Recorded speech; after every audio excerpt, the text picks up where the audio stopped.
Hello everybody and welcome back to 52 Fridays, my weekly poetry challenge, which I challenge myself to write poetry based on the suggestions that you guys give me.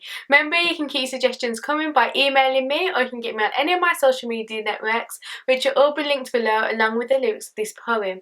Now, this week's suggestion was given to me by quite a few people. Following a difficult week, I was requested to write about mental health and depression.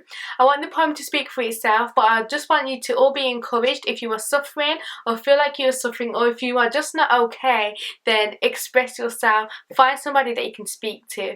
But for everybody else, I just want you to let those who you love know that you are there for them, that it's okay for them to express themselves to you. Let us dig a little bit deeper in our friendships and our relationships. If someone says they're fine, let's double check that they are fine. So yeah, let's just let the poem do the rest of the talking. This is They Don't Know. They don't know what it's like for every day to be a fight just to wake up in the morning. Because every day you feel like you're mourning the person that you once was. They don't know what it's like to suddenly despise all the things that you once loved. They don't know what it's like to feel you had nothing to love but the drugs that you're using as a clutch just to help you get up, and how you pray that you've taken too much just so you can avoid waking. They don't know what it's like to want to do nothing with your life but to take in. Because every now and then you contemplate death simply because you feel there's nothing left. It's like you're screaming for help but the world has gone deaf. It's like you have a mind full of questions but nobody willing enough to give you the answers. They don't know what it's like to not be able to leave your house without feeling anxious. So instead, you just shut yourself in. But the thing about this dark place is that it does not discriminate. You can be any age and any race. That's why we must educate, so people stop looking at you with scorn and hate simply because they do not understand your mental state. But you are not alone.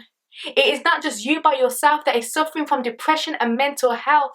But before the number of sufferers continues to grow, we need to be able to know how to help those that do not show what's happening on the inside. We need to get to the point where we can recognize those that are suffocated by pride because they constantly hide the fact that all they want to do is cry. We need to be able to see beyond the Snapchat disguise and realize that social media only portrays the best highlights of people's days. So even though it might seem that they're always on a way, that might not actually necessarily be the case.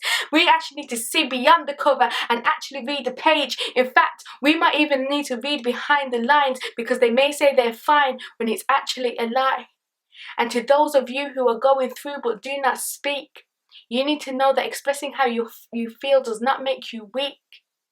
You just shouldn't have to wear a mask while your insides bleed. So please tell somebody how you feel, because silence is the enemy. And if you feel you can't speak to any of your friends or your family, then seek help elsewhere. Just make somebody aware that you are in need of love and care. And now everybody, please remind those in your lives that you are always near, to lend a shoulder, lend a hand, and most importantly, lend an ear.